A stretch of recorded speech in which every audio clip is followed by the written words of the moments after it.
Hi guys, it's Mama Manny, and today I am doing a review of the LEGO Star Wars The Mandalorian Spider Tank. This set is 9 plus. I pre-ordered it back when it released, or back when it was first available for pre-order, along with the M1 Microfighter, which I'll hopefully be doing a review of soon. I think it's a fun little set. I was very much looking forward to it after watching the episode, and I'm glad to have finally actually received it and being able to build it so I can now review it for you guys. First things first, I kind of just want to do a quick look at the box art. I like this colour for the Mando boxes, and I guess just for some of the Star Wars boxes in general. I like the darker kind of pieces in the background. I think it's some quite nice box art. It's not as maybe uniform as the Marvel ones, but I still do like to see the backgrounds and things like that. So I think it's a very nice one, and it shows just like a few capabilities of the set as well, which is always a good one. Still love that. We've just got a little Grogu always there. Back of the box as well kind of shows some more of the few basic features that the set actually has. So the guns, the opening kind of top of the spider, as well as the posable claws.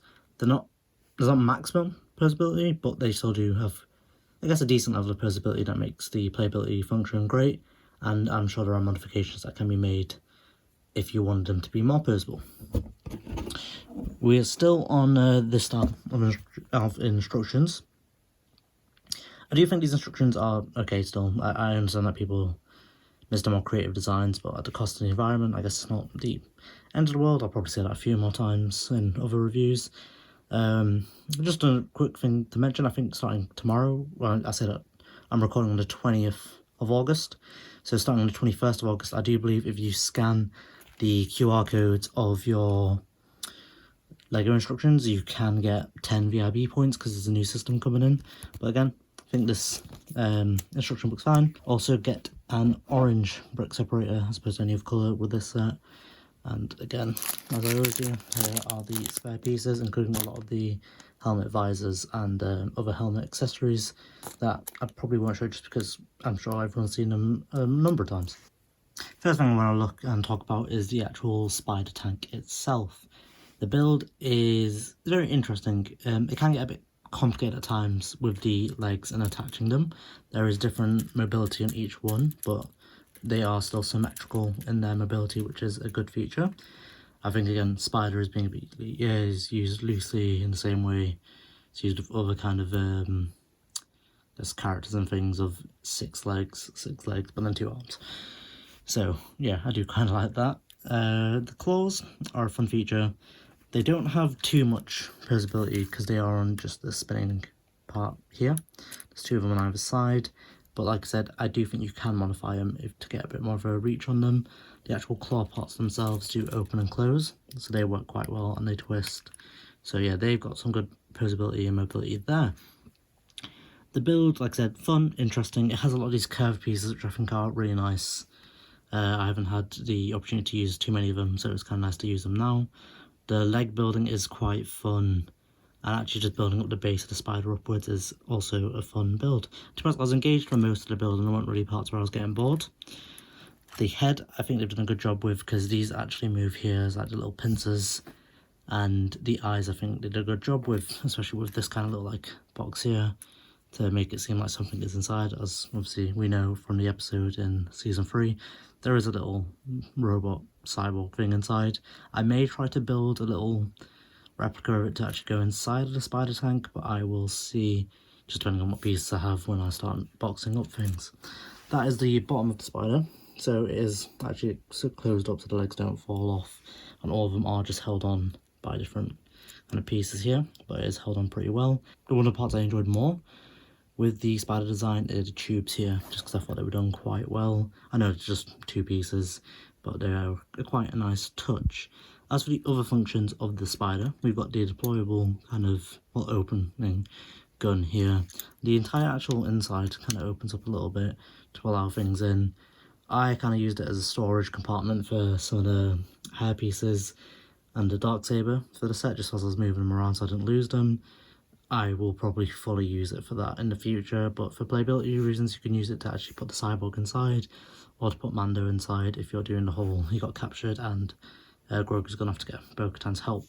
The shooters are the kind of, like I say new, they're not really new anymore, but they're great shooters. I'm definitely gonna lose these because I'm filming in my room.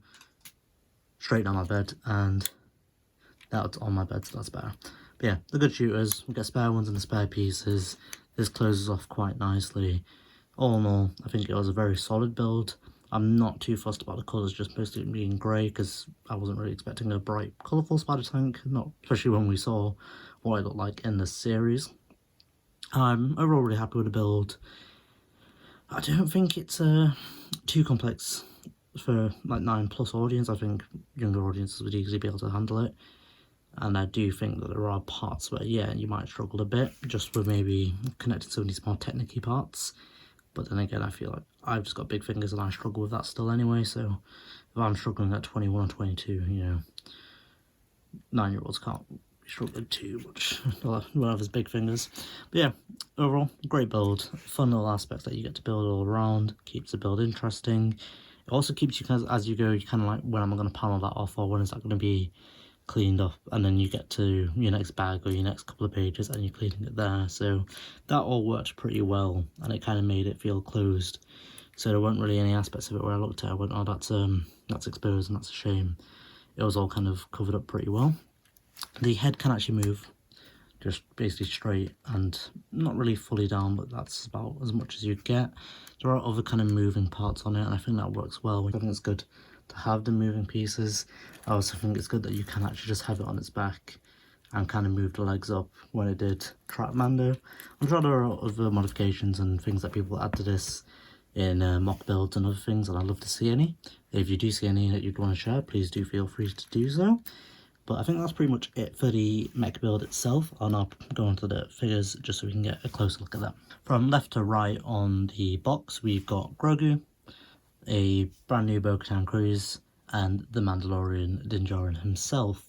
So I'll start off in the order they are in the box. I'm not quite sure I remember the order that they were in the bags, but if you followed the Twitter or Instagram build along, you can check there, and I can always post the pictures if people want to see them again. So we've still got this Grogu. I don't think it's an issue that we still have this Grogu, but I do hope we get an updated one soon that might feature the armor or the chain links he kind of wears underneath the suit now, and the big pauldron. I think would be quite a funny addition, but I don't see us getting that anytime soon. I'd love to see some sets personally of the season 3 finale, or anything they can kind of do there. I know we have the TIE Interceptor versus the Fang Fighter, which I do hope to do a review of soon. But I think one of the hanger, or, you know, something to get me a bit more Praetorian guards, I wouldn't really complain about that. Or even Moff Gideon in his Mandalorian armor. Anything like that I think could work quite good. Especially when we got the hallway scene with Luke and the Death Troopers. Dark Troopers, sorry. So yeah, I think something like that could work, and it's a good excuse to give us a new Grogu. Then again, I'm never going to complain about getting a Grogu figure, because if I don't want it, which I always keep them anyway, my mum would happily have it in her room. So yeah, I think a Grogu figure is always a good way to go. It's always a nice one to just have, especially because they can be very easy to lose. Going on to Bo Katan, I'm really glad we got a new Bo Katan actually, because the only ones I had were from Clone Wars. So a big difference in the actual figure, and I do like that we got an updated design and not just kind of that recycled Clone Wars look. She has a lot of great detail on her arms and legs. I guess there could be more detail on her legs if you really want to be nitpicky about it, but I'm happy with the level of detail they gave her. I love the actual armor she's got as well, because I think they gave that a nice level of detail. I think it would be cool if it's a Mando Season 4 or just a future Mando set we got her new shoulder pauldron. I think that could be quite cool, or shoulder armor. So yeah, I'd love to see that maybe, but it's not the end of the world if we don't. I think the detail on the helmet is probably my favourite one, just because I think they did a real good job on that, on kind of showing us that this is the current helmet she's got, or the current design on the helmet she's got. They also gave her some new face printing, which I don't think it was massively needed, but I must admit it is a good upgrade, especially when you put the hairpiece with it, because the tiara doesn't get covered completely by the hair, and it works quite well with the hairpiece. Same with the alternative face. I'm just going to remove the jetpack actually, because there is back printing. The back printing I think works great as well, because it is just the metal back plate that they have that the jetpack attaches to, and like the utility belt kind of thing. So yeah, if I just put the head on for now, I'll leave the jetpack off. So yeah, the Bo Katan figure is great. comes with 2 guns, which makes sense because that's what she has. But the good thing about any set with a darksaber now is you have enough spare pieces to make another darksaber. So you've got enough pieces to give her a darksaber, and Din Djarin a darksaber works great, especially if you can't decide who you want to have it. So yeah, that's the new Bo Katan. I think they did a great job with her. I don't really have any complaints. I think, yeah, if we keep getting this quality of Mandalorian figures, I'll happily collect them all. Next one on the list is definitely going to have to be Sabine. As for Din Djarin and the Mandalorian himself, again, this is pretty much the minifigure we've got in the past, like 4 or 5 Mandalorian sets. I might be wrong, it might be fewer. No complaints. I'm still happy with the figure.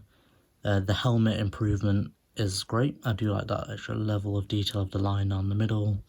So I think it's a great figure, works well with the darksaber, and otherwise he's got his pistol. Good level of printing and detail on the figure as always. That hasn't changed, so it hasn't like diminished. And I'm still very fond of his arm printing with the mudhorn and the kind of like weaponry he has on his gauntlets. We do have face printing again for this Din Djarin, but we still only have the one face. I guess a future improvement it could make is giving us one other expression, but then again, how important is that for a character who doesn't take off his helmet that much, and who I assume won't be taking his helmet off much more in the future. Again, he does have the same kind of back printing as Bo Katan, because he has that back plate where the jetpack attaches to, and I like how he still has his belt going around. So I think the Din Djarin figure is great. My only kind of, I guess, if you want to be pedantic about it, I think it would be nice to include his hairpiece in smaller sets, because I've only got this hairpiece from getting the Razor Crest UCS. I know some people like it to stay exclusive. I don't necessarily always use this hairpiece. I've also got the Dark Side Anakin Skywalker hair that I use for Din Djarin's hair, so it's not the end of the world for me, but I think for people who might not be able to get the UCS straight away, or just might not be able to get the UCS in general, hairpiece for Din Djarin in his other sets could be quite helpful, or just even like useful for some people. It's not the end of the world, but maybe just something we can hopefully have in a year or two once more people have got or haven't got the UCS. But yeah, that is pretty much it for the figures. I think it's a good selection, because who else would it be? I know some people wanted to see the cyborg with it. I'm kind of glad they didn't do one, because I think whatever they came out with, people wouldn't have been happy with, and people have kind of different expectations of what they want a cyborg or droid to be like. So some people would want him to have the classic droid legs and not have that much, I guess, mobility or being able to have twisting hands. I personally would have tried to make one with twisting hands, so I think it's just better to leave people up to their own devices with that, especially when the spider tank itself is supposed to be the main draw of the set. So I'm happy to have these 3 figures as the only figures in the set. No real complaints there. Just for if anyone is curious, obviously this is a part of the video you can very easily skip over, but I thought I'd just quickly include the spare pieces we actually get with the set. So we get some more green studs for the shooters, definitely needed, especially after I have lost one with an immediate demonstration. We get a spare little blaster. I actually really like these small blasters. I think when I started getting a lot more into LEGO Star Wars sets, they were harder to get.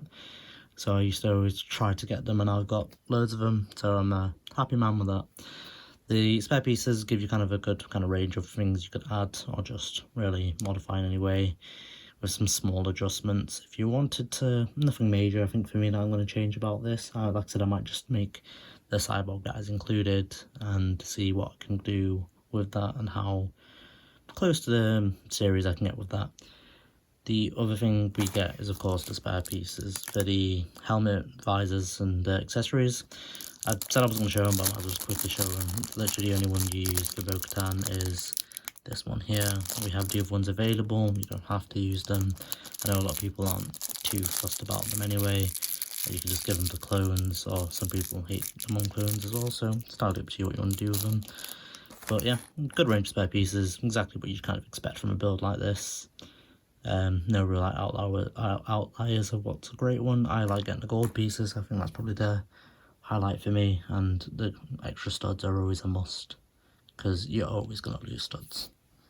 Before I wrap up this review, I just quickly want to show how I do actually use the inside of the spider tank for storage in relation with this set. So I'm going to reload these stud shooters.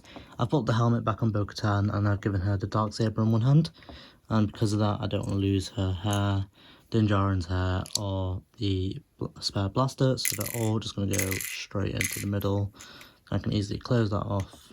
I know pretty confidently I'm not going to lose those pieces, so it does actually work quite well for that.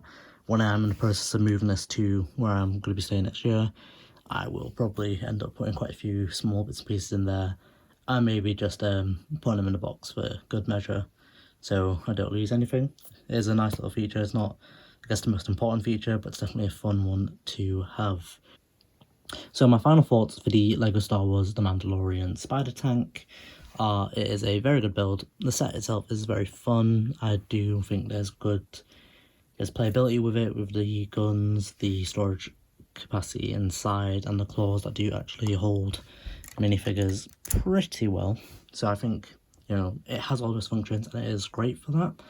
I don't think it's missing out on much. Like I said, I don't think it's too much of a miss not having the cyborg in it, because I'm mostly interested in the tank and what you can do with that. The build I don't think is too difficult. Like I said, the only repetitive part is the legs, but that's going to be expected of pretty much anything that requires some form of symmetry. We get that in mechs, we get that in tanks, we get that in ships. It's a commonality thing. I'm not going to be too fussed about it. It's just, that's the truth of it. That is the only part that gets really repetitive, and even then it's not so repetitive that it takes the interest out for me. I make a little game when I'm making multiple of the same thing, so it's not the end of the world for me. Pricing wise, I don't think it's the biggest issue at £47. I guess, you know, not everyone can say that. From my perspective, I think it was an okay price to go for it.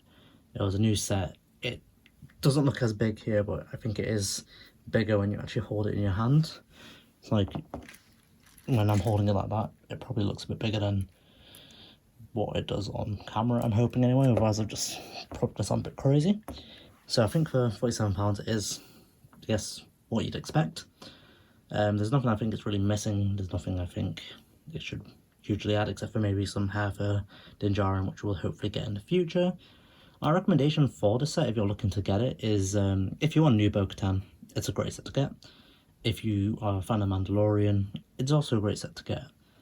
I love Mandalorian, it's pretty much my favourite TV show. You could probably sneak peek the Grogu bedding in the background.